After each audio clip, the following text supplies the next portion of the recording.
हरे कृष्णा, राधे राधे। आप सभी को कार्तिक मास की बहुत बहुत बधाई। कार्तिक मास में कार्तिक स्नान के बाद यानी कि गंगा स्नान के बाद बहुत सारी कहानियाँ कही और सुनी जाती हैं। आज हम इस वीडियो में एक ही वीडियो में हम आपको सारी कहानियाँ सुना रहे हैं। गणेश भगवान की कहानी। एक बुढ़िया माई थी, मिट्टी के गणेश जी की पूजा किया करती थी। वह रोज़ मिट्टी के गणेश जी बनाती, रोज़ गल जाते। वहाँ पर एक सेठ जी का मकान बन रहा था। वह बुढ़िया माई बोली, मुझे पत्थर का गणेश जी बना दो। मिस्त्री बोले, जितने में हम तेरा पत्थर का गणेश जी गढ़ेंगे उतनी देर में तो हम अपनी दीवार ही छीन लेंगे। बुढ़िया बोली, राम करे तुम्हारी दीवार टेढ़ी हो जाए। अब उनकी दीवार टेढ़ी हो गई। वो चीनते ढा देते, चीनते फिर ढा देते।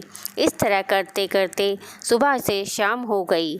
जब सेठ वहाँ आया तो उसने कहा, आज तुम लोगों ने कुछ भी काम नहीं किया। सब कहने लगे कि एक बुढ़िया माई आई थी, वो कह रही थी कि मेरा पत्थर का गणेश जी गढ़ दो। हमने मना कर दिया तो उसने कहा कि भगवान करे तुम्हारी दीवार टेढ़ी हो जाए। तब से यह दीवार सीधी ही नहीं बन रही। हम बनाते हैं और फिर ढा देते हैं। फिर सेठ ने बुढ़िया माई को बुलवाया। सेठ ने कहा, हम तेरा सोने का गणेश जी गढ़ देंगे, हमारी दीवार सीधी करा दो। सेठ ने बुढ़िया को सोने का गणेश जी गढ़ के दे दिया। सेठ जी की दीवार सीधी हो गई। जैसे सेठ जी की दीवार सीधी हो गई वैसे ही गणेश भगवान सबकी सीधी करना। बोलो गणपति भगवान की जय। पीपल पथवारी की कहानी। किसी गांव में एक गुजरी रहा करती थी। उसने एक दिन अपनी बहू से कहा कि जा तू दूध दही बेच कर आ। वह बहू उसकी दूध दही बेचने चली गई तो रास्ते में उसने देखा कि कार्तिक माह में औरतें पीपल को सींच रही हैं। वह उन्हें वहीं देखने के लिए बैठ गई। उसने उन औरतों से पूछा कि तुम सब ये क्या कर रही हो। सभी औरतों ने जवाब दिया कि हम पीपल महादेव की पथवारी सींच रहे हैं। फिर उस औरत ने पूछा कि ऐसा करने से क्या होता है। सब ने कहा कि ऐसा करने से अन्न धन की प्राप्ति होती है और अगर किसी का पति वर्षों से बिछड़ गया हो तब वह भी मिल जाता है। सारी बातें सुनकर गुजरी बोली, मैं तो दूध दही से सींचूंगी, तुम सब तो पानी से सींच रही हो। फिर गुजरी हर रोज़ आती और सारे दूध दही से पीपल की पथवारी को सींच कर चली जाती। उसकी सास उससे हर रोज़ पैसे मांगती तो वह कहती कि कार्तिक मास का महीना ख़त्म हो जाने दो, तब मैं सारे पैसे दे दूँगी। कार्तिक का महीना पूरा होने लगा। पूर्णिमा आई तो वह गुजरी पीपल की पथवारी के पास धरना देकर बैठ गई। पीपल ने उससे पूछा कि तू यहाँ क्यों पड़ी है। उसने कहा कि मेरी सास दूध दही के पैसे मांगेगी। पीपल ने कहा कि मेरे पास पैसे नहीं हैं, ये भाटे डंडे पत्ते और पान पड़े हैं, यह सब ले जा और गुल्लक में रख देना। फिर वह अपने घर चली गई। घर जाने पर सास ने बहू से पूछा, पैसे लाई है? तब उसने कहा कि मैंने सब पैसे गुल्लक में रख दिए हैं। सास ने गुल्लक खोल के देखा तो उसकी आंखें फटी की फटी रह गई। गुल्लक में तो हीरे मोती जगमगा रहे थे। पत्ते धन में बदल गए, जिन्हें देखकर सास बोली कि इतना सारा धन कहाँ से लाई है। बहू ने सारी बात अपनी सास को बता दी। उसने तो दूध दही से पीपल की पथवारी सींची थी और पैसे मांगने पर पीपल की पथवारी ने पत्ते डंडे भाटे और ये पान दे दिए। वह मैंने इस गुल्लक में रख दिए। गुल्लक में रखने से ये हीरे मोती बन गए। बहू की बात सुनकर सास बोली, मैं भी पीपल की पथवारी सींचने जाऊंगी। सास दूध दही तो बेच आती और दूध दही की हांडी धोकर उससे पीपल की पथवारी सींच देती। घर आकर वह बहू से कहती कि बहू तुम मुझसे पैसे मांग। बहू कहती, कभी बहू भी सास से पैसे मांगती है क्या? सास के बार बार कहने पर बहू सास से पैसे लाने के लिए कहने लगी। वह पीपल के पास धरना देकर बैठ गई और पीपल ने भाटे डंडे पत्ते और पान उसे भी दे दिए। उससे उसने गुल्लक में लाकर रख दिया। बहू ने गुल्लक को फोड़ा तो देखा उसमें कीड़े मकोड़े चल रहे थे। गुजरी ने अपनी सास से पूछा, यह सब क्या है? सास कीड़े मकोड़े देखकर बोली कि पीपल पटवारी ने तुझे धन दिया, लेकिन मुझे कीड़े मकोड़े क्यों दिए? इस पर सभी औरतें बोली, तुम्हारी बहू ने जो भी कुछ किया पीपल पटवारी को सच्चे मन से सींचा, लेकिन तुमने धन के लालच में पीपल की पटवारी को सींचा। इसलिए हाथ जोड़कर कहना चाहिए, हे पीपल पटवारी माता, जैसा आपने बहू के साथ किया वैसा सबके साथ करना, और जैसे सास के साथ किया वैसा किसी को मत करना। कार्तिक स्नान की ब्राह्मण और ब्राह्मणी की कहानी। एक ब्राह्मण और ब्राह्मणी थे। वे 7 कोस दूर गंगा यमुना स्नान करने जाते थे। रोज़ इतनी दूर आने जाने में ब्राह्मणी थक जाती थी। एक दिन ब्राह्मणी कहती है कि अगर हमारे कोई बेटा होता तो उसकी बहू आ जाती। घर वापस जाने पर हमें खाना बना हुआ मिलता और कपड़े भी धुले हुए मिलते। ब्राह्मण कहता कि तूने भली बात कही, चल मैं तेरे लिए बहू ला ही देता हूँ। ब्राह्मण फिर बोला कि एक पोटली में थोड़ा सा आटा बांध दे और उसमें थोड़ी अशर्फी मोहरें भी डाल देना। उसने पोटली बांध दी और ब्राह्मण पोटली लेकर चला गया। चलते चलते ब्राह्मण कुछ ही दूर गया था कि गांव में एक जमुना के किनारे बहुत सारी लड़कियां घर घर खेल रही थी।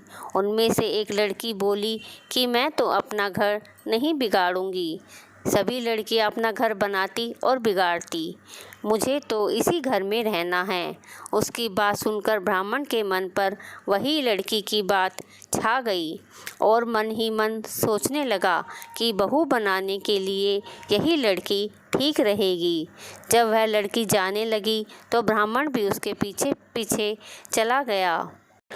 और जब लड़की अपने घर पहुंची तब बूढ़ा ब्राह्मण बोला, बेटी, कार्तिक का महीना है, मैं किसी के यहाँ खाना नहीं खाता।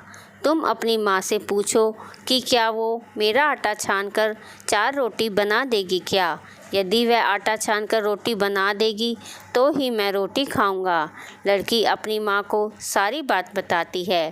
उसकी माँ कहती है कि बेटी जा, बाबा से कह दे रोटी मैं बना दूंगी और वह खा लेंगे। लड़की कहती है कि नहीं माँ, बाबा ने कहा है कि मेरा आटा छानकर बना दोगी तभी वह रोटी खाएंगे। तब उसकी माँ ने कहा कि ठीक है, जा बाबा से कह दे कि वो अपना आटा दे देंगे। उसने आटा छाना तो उसमें से मोहरे अशर्फियाँ निकली।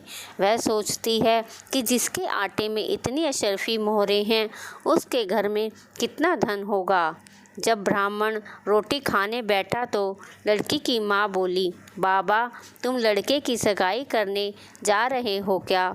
बाबा बोला कि मेरा तो एक लड़का है, काशी बनारस पढ़ने गया हुआ है, लेकिन अगर तुम कहो तो मैं खान कटोरे से तेरी लड़की को ब्याह कर साथ ले जाऊं। लड़की की माँ बोली, ठीक है बाबा, मैं खान कटोरे से लड़की का ब्याह कर दूंगी। ब्राह्मण ब्याह कर लड़की को घर ले आया और बोला, रामू की माँ, दरवाज़ा खोल कर देख, मैं तेरे लिए बहू लाया हूँ, आकर बहू का स्वागत सत्कार कर। ब्राह्मणी बोली, दुनिया तो ताने मारती थी, अब तुम भी ताने मारने लगे। हमारे तो 7 जन्म तक कोई भी बेटा या बेटी नहीं है, तो बहू कहाँ से आएगी? ब्राह्मण बोला, तू दरवाज़ा तो खोल। ब्राह्मणी ने दरवाज़ा खोला तो सामने बहू खड़ी थी। वह आदर सत्कार से बहू को अंदर ले गई। अब जब ब्राह्मण ब्राह्मणी नहाने जाते तो बहू घर का सारा काम कर कर रखती, खाना बनाती, सास ससुर के कपड़े धोती और रात में उनके पैर भी दबाती। इस तरह बहुत ही समय बीत गया। एक दिन सास बहू को समझाने लगी कि बहू, चूल्हे की आग कभी बुझने न देना और मटके का पानी कभी ख़त्म मत होने देना। एक दिन चूल्हे की आग बुझ गई। बहू भागी भागी पड़ोसन के पास गई और बोली, मुझे थोड़ी सी आग दे दो, मेरे चूल्हे की आग बुझ गई है। मेरे सास ससुर सुबह 4 बजे से बाहर गए हुए हैं और वे थके हारे वापस आएंगे। मुझे उनके लिए खाना बनाना है। पड़ोसन कहने लगी, अरे तू तो बावली है, तुझे तो ये दोनों मिलकर पागल बना रहे हैं। इनका ना तो कोई भी बेटा है और ना ही कोई बेटी है। तो बहू बोली, ना ना, आप ऐसा मत बोलो, इनका बेटा काशी जी बनारस पढ़ने गया है।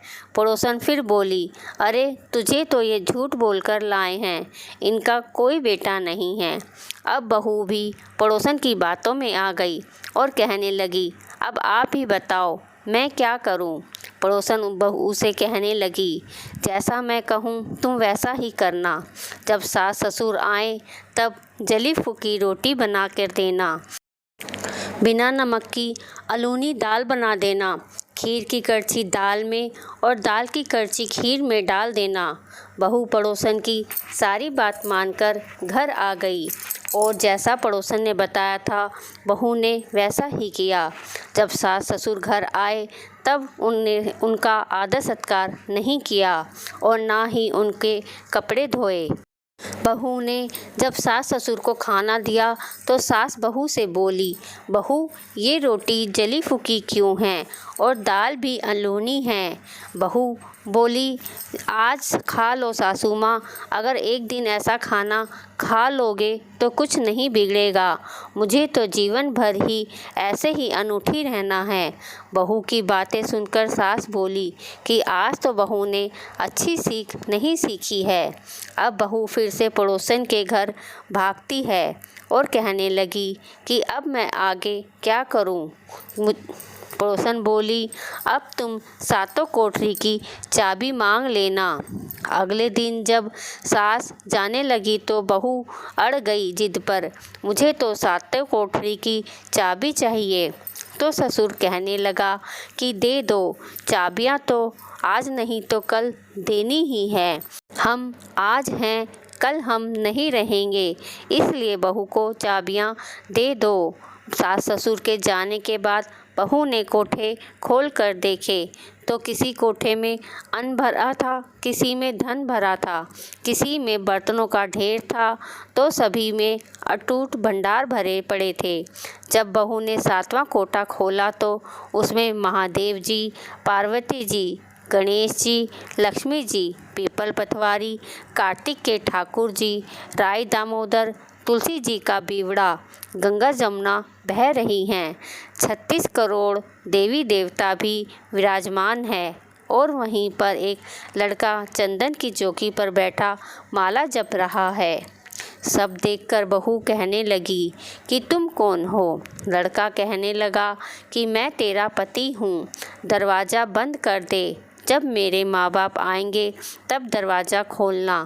सारा नज़ारा देखकर बहू बहुत खुश हो गई और खुशी के मारे सारे घर में नाचने गाने लगी। शोला श्रृंगार कर, सुंदर वस्त्र पहनकर सास ससुर का इंतज़ार करने लगी। सास ससुर के लिए 36 प्रकार के पकवान बना कर रखे। सास ससुर जब वापस आए तो बहू ने उनका खूब आदर सत्कार किया। सास ससुर के कपड़े धोए, उनके पैर दबाए। बहू सास के पैर दबाते समय कहने लगी कि माँ जी, आप इतनी दूर 12 कोस यात्रा करके गंगा यमुना स्नान करने जाती हो, आप थक जाती हो तो तुम घर में ही स्नान क्यों नहीं करती हो? बहू की बात सुनकर सास कहने लगी कि भला गंगा यमुना भी घर में बहती है क्या?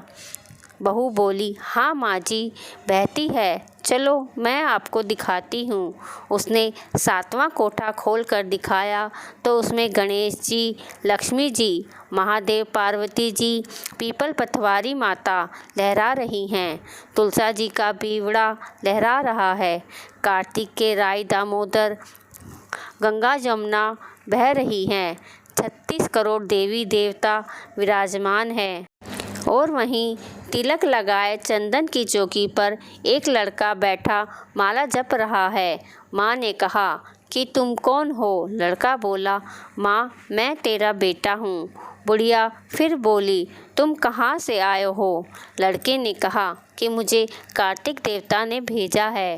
बुढ़िया कहती है कि बेटा ये दुनिया कैसे मानेगी कि तू ही मेरा बेटा है? कैसे मानेगा मेरा अगड़ पड़ोस?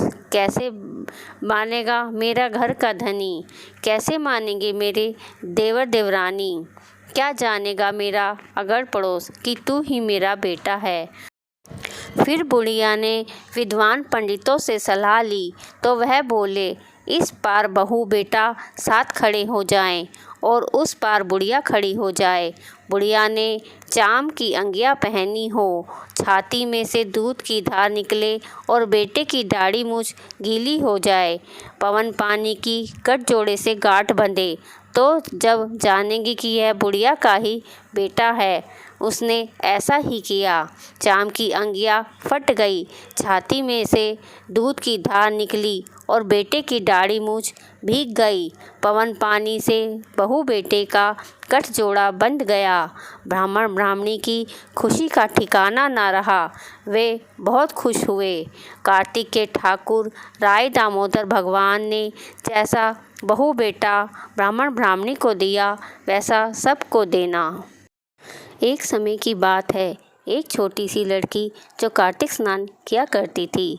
कार्तिक का महीना पूरा हुआ तो उस लड़की को सब कहने लगे, गंगा जी जाएगी या यमुना जी जाएगी या हरिद्वार होकर आएगी। तब एक स्त्री बोली कि मैं तो राय दामोदर भगवान को जिमाऊंगी। सब पूछने लगी कि ये कैसे होते हैं। स्त्री बोली कि मोर मुकुट, गले में वैजंती माला और हाथ में पीताम्बर लिए ऐसे होते हैं राय दामोदर भगवान। वह लड़की अपने घर आई, भगवान की रसोई बनाई, मंदिर में आई, बोली, आओ मेरे भगवान, आओ जीमो। मंदिर में भगवान नहीं मिले। मंदिर से वह शहर में गई, शहर से वह जंगल चली गई, जंगल से चलते चलते वह पहाड़ों पर पहुंच गई। भगवान को पुकारते पुकारते सुबह से शाम हो गई। भगवान ने लड़की को पहाड़ पर चढ़ते देखकर बोले कि यह तो ऊपर से गिरकर मर जाएगी और इसकी मृत्यु का पाप मुझे लगेगा। इसे तो दर्शन देने ही होंगे। भगवान ब्राह्मण का रूप धरकर आए और बोले, चल बेटा, मैं ही तेरा भगवान हूँ, तू मुझे जिमा दे। लड़की बोली कि नहीं, तुम मेरे भगवान नहीं हो। ब्राह्मण बोला कि तेरे भगवान कैसे हैं? तब लड़की बोली, मेरे भगवान तो मोर मुकुट वाले हैं, गले में वैजंती माला पहने हुए हैं और हाथ में पीताम्बर लिए हुए हैं। ब्राह्मण बोला, अच्छा तो ऐसे हैं तेरे भगवान? लड़की बोली, हाँ ऐसे ही हैं मेरे भगवान। अब भगवान ने लड़की के सामने अपना चतुर्भुज रूप दिखाया। अब लड़की खुश हो गई और बोली कि हाँ, तुम ही हो मेरे भगवान। अब आगे आगे वह छोटी लड़की भाग रही थी और उसके पीछे पीछे भगवान आ रहे थे। भागते भागते संग की सहेलियों से बोली कि मेरे भगवान आए हैं, मेरे भगवान आए हैं। इनमें से किसी एक ने कहा कि देखो तो कैसे हैं इसके भगवान। जिनके भाग्य में भगवान के दर्शन लिखे थे उन्हें भगवान के दर्शन हो गए। हे राय दामोदर भगवान, जैसे आपने लड़की को दर्शन दिए वैसे ही सभी भक्तों को देना। राय दामोदर भगवान की जय। 9 ग्रह की कहानी। किसी गांव में 2 भाई बहन रहते थे। एक बार भाई अपनी बहन से मिलने जा रहा था। रास्ते में एक सांप बैठा था जो उसके भाई को डसने के लिए तैयार था। भाई ने सांप से विनती की कि तू मुझे मत डस, क्योंकि मैं अपनी माँ का इकलौता बेटा हूँ और अपनी बहन का भी एक ही भाई हूँ। सांप नहीं माना। उसने कहा कि मैं तेरे 9 ग्रह की दशा चल रही है, मैं तो तुझे डसूंगा। भाई बोला, ठीक है, तुम मुझे डसना है तो डस लेना, लेकिन मुझे अपनी बहन से मिलकर आने दो। सांप फिर बोला, कि क्या पता तू इस रास्ते से फिर आए ही ना, इसलिए मुझे तुझ पर विश्वास नहीं है। मैं तो अभी डसूंगा। भाई ने सांप से कहा, ठीक है, तुझे मुझ पर विश्वास नहीं है तो तू मेरे साथ मेरे थैले में बैठ जा। उसने सांप को अपने थैले में रख लिया और ऊपर से उस पर फूल पत्ते रख दिए। भाई बहन के घर पहुंचा तो उस समय बहन 9 ग्रह की कहानी कह रही थी। बहन ने कहा कि भाई तू पहले बैठ जा, पहले मेरी कहानी सुन, हम दोनों कहानी कहेंगे, फिर उसके बाद बात करेंगे। बहन ने कहानी शुरू की। जीव की, जानवर की, हाथी की, घोड़े की, भाई बहन की, घर के धनी की, लड़की के जमाई की, देवरानी की, जेठानी की, सास ससुर की, संग की सहेलियों की। सबके 9 ग्रह शांत हो जाएं। ग्रह चले 8 पग, बंदा चले 4 पग, सांप बिच्छू भंवरे सब आग में जल जाएं। कहानी कहकर बहन खड़ी हो गई। बहन ने अब भाई की सुध ली और कहा कि भाई तुम इस थैले में क्या लाए हो?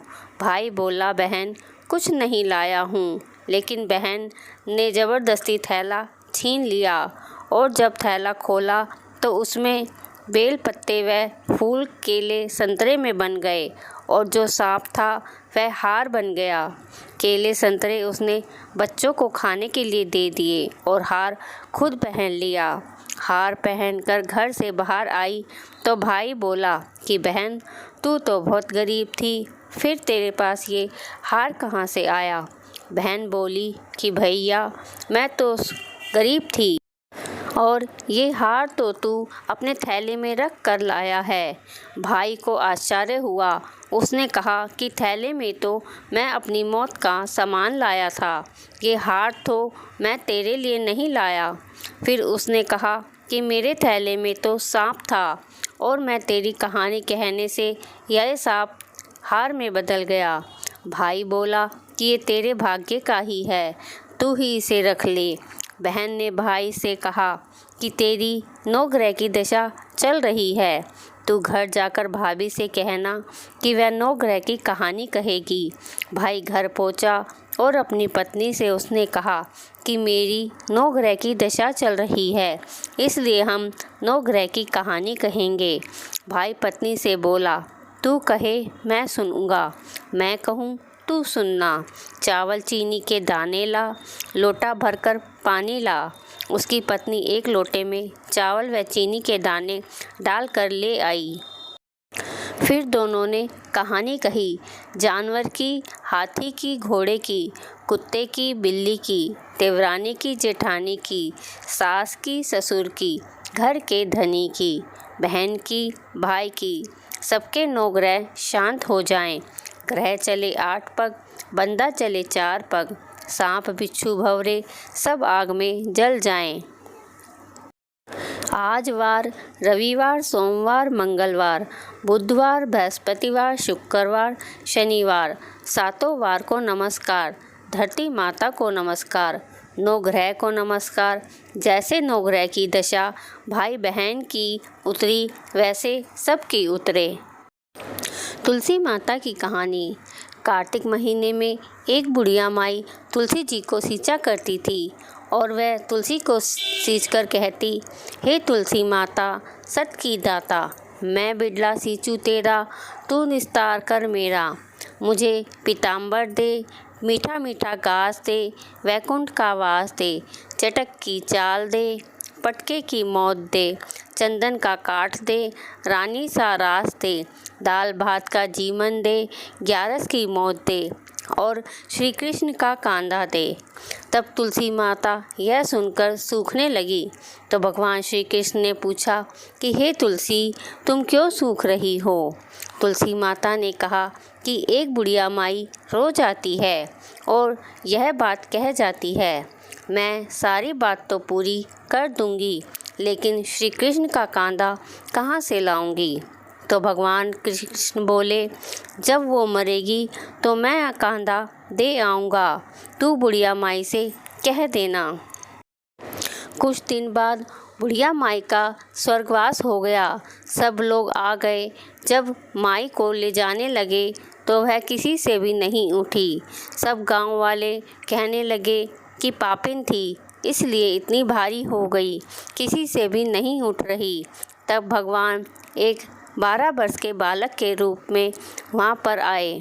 आकर बालक ने कहा कि मुझे बुढ़िया माई के कान में कुछ बात कहने दो। सब ने कहा ठीक है, कह लो। तो कृष्ण जी बोले, बुढ़िया माई, मन की बात निकाल ले, पीताम्बर की धोती ले, मीठा मीठा घास ले, वैकुंठ का वास ले, चटक की चाल ले, पटके की मौत ले और भगवान श्री कृष्ण का कांधा ले। यह सुनकर बुढ़िया माई हल्की हो गई। भगवान ने कांधा दिया और बुढ़िया माई को मुक्ति मिल गई। हे तुलसी माता, जैसा आपने बुढ़िया माई को मुक्ति दी वैसा सबको देना। तारा भोजन की कहानी। किसी नगर में एक साहूकार था और उसकी बहू थी जो तारा भोजन किया करती थी। एक दिन उसने अपनी सास को कहानी सुनने को कहा तो सास ने मना कर दिया और कहा कि मुझे अभी अपनी पूजा करनी है। उसने फिर अपनी जेठानी से कहानी सुनने को कहा कि आप मेरी कहानी सुन लो। उसने भी मना कर दिया और कहा कि मुझे तो अभी खाना बनाना है। फिर उसने अपनी देवरानी से कहानी सुनने को कहा तो उसने भी बहाना बना दिया कि बच्चों को देखना है। उसने फिर अपनी नंद को कहानी सुनाने के लिए कहा तो उसने भी मना कर दिया कि मेरे ससुराल वाले मेरा बुलावा आया है, मुझे जाने की तैयारी करनी है। फिर वह अपनी कहानी सुनाने राजा के पास गई और कहने लगी कि मेरी कहानी आप सुन लो। तो राजा ने कहा कि मुझे तो व्यापार देखना है, कहानी का समय नहीं है। उसकी यह मनोदशा देखकर भगवान उसके लिए स्वर्ग से विमान भेजते हैं। स्वर्ग से विमान आया देखकर उसकी सास भी भाग कर जाने के लिए तैयार हो गई, लेकिन बहू ने मना कर देती है कि आपको तो पूजा करनी है। फिर जेठानी आती है, तब वह उससे कहती है आप कैसे चलोगी, आपको तो खाना बनाना है। देवरानी आती है तो उसे भी वह मना कर देती है, तुम तो अपने बच्चों का ख्याल रखो। नंद आती है तो वह कहती है कि तुम्हें तो ससुराल जाने के लिए तैयारी करनी है, सो तुम अपनी तैयारी करो। राजा जी आते हैं तो मैं चलता हूँ तुम्हारे साथ। बहू कहती है कि तुम्हें तो अपना राजपाट संभालना है, तो उसे संभालो। आखिर में पड़ोसन आती है और कहती है कि बहन तुम्हारे साथ मैं चलूँगी। तब बहू कहती है हाँ तुम मेरे साथ चलो, क्योंकि एक तुम ही हो जिसने मेरी कार्तिक की पूरे महीने कहानी सुनी है। दोनों विमान में बैठकर स्वर्ग जाने लगते हैं। तभी रास्ते में बहू को अभिमान हो जाता है कि मैंने कार्तिक के पूरे माह व्रत किया और कहानी कही, इसलिए मुझे स्वर्ग का वास मिल रहा है। लेकिन मेरी पड़ोसन ने तो कहानी केवल सुनी है, व्रत नहीं किया, फिर भी वह मेरी वजह से स्वर्ग को जा रही है। बहू यह विचार मन में कर ही रही थी कि अचानक भगवान ने वहीं से उसे विमान से नीचे फेंक दिया। उसने पूछा कि भगवान मेरा अपराध क्या है, मेरा अपराध तो बता दीजिए, आपने ऐसा क्यों किया। भगवान बोले कि तुझे अभिमान हो गया है, इसलिए तू यहीं धरती पर रह। अब तू आने वाले 3 साल तक तारा भोजन व्रत करेगी, तभी तुझे स्वर्ग की प्राप्ति होगी। कार्तिक स्नान की कहानी। एक बार सास ने अपनी बहू से कहा कि मैं कार्तिक स्नान करना चाहती हूँ। बहू ने कहा माँ जी ज़रूर करो, मैं भी आपके साथ कार्तिक स्नान करूँगी। यह कहकर सास स्नान के लिए चली गई। बहू ने पीछे से मिट्टी के कुंडे मंगाकर रख लिए। तब सास बोली कि बहू तुम्हारी तो अभी बहुत उम्र पड़ी है, तुम बाद में कार्तिक स्नान कर लेना।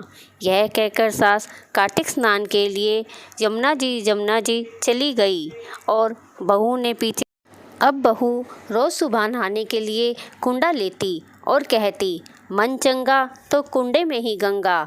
सास नहाए कुंडे बैठे, मैं नहाऊं कुंडे बैठूं। तब यह कहते ही गंगा जी कुंडे में आ जाती और बहू गंगा स्नान कर लेती। एक दिन सास जब गंगा स्नान कर रही थी तो नहाने के साथ सास की नथ पानी में बह गई। यहाँ पर बहू जब स्नान कर रही थी, स्नान करते वक्त बहू ने कहा, मन चंगा तो कुंडे में ही गंगा। तो कुंडे में गंगा जी के साथ उसकी नथ भी बहकर आ गई। तो बहू ने अपनी सास की नथ पहचान ली। गंगा स्नान खत्म हुआ तो बहू उसकी सास घर आ गई। बहू ने वही नथ पहनकर अपनी सास का आदर सत्कार किया। तब सास ने वह नथ देखी तो बहू से बोली, बहू यह नथ तुम्हें कहाँ से मिली? यह तो गंगा जी में स्नान करते वक्त बह गई थी, तुम्हें कहाँ से मिली? तो बहू ने कुंडे में गंगा जी आने की सारी बात सास को बता दी और बहू ने गंगा जी के साथ नथ आने की बात भी सास को बता दी। तब सास बोली, बहू मुझे ब्राह्मण भोज कराना है। बहू ने कहा, मुझे भी तो कराना है, मैंने भी तो गंगा स्नान किए हैं, पीपल पथवारी को सींचा है, तुलसी माता की पूजा की है, यहीं पर ही गंगा जी से मेरी पूजा स्वीकार करने की प्रार्थना की है। मैंने रोज़ दीपक जलाए हैं, घर पर ही परिक्रमा करी है। सास ने कहा, कार्तिक स्नान तूने थोड़ी किए हैं, कार्तिक स्नान तो मैंने किए हैं। तब सास की ऐसी बात सुनकर बहू सास को अंदर ले गई और मिट्टी के कुंडे जब सोने में बदल गए। अब सास को विश्वास हो गया और दोनों ने खुशी खुशी व्रत का उद्यापन किया, ब्राह्मण भोज कराया और दान दक्षिणा देकर व्रत पूरा किया।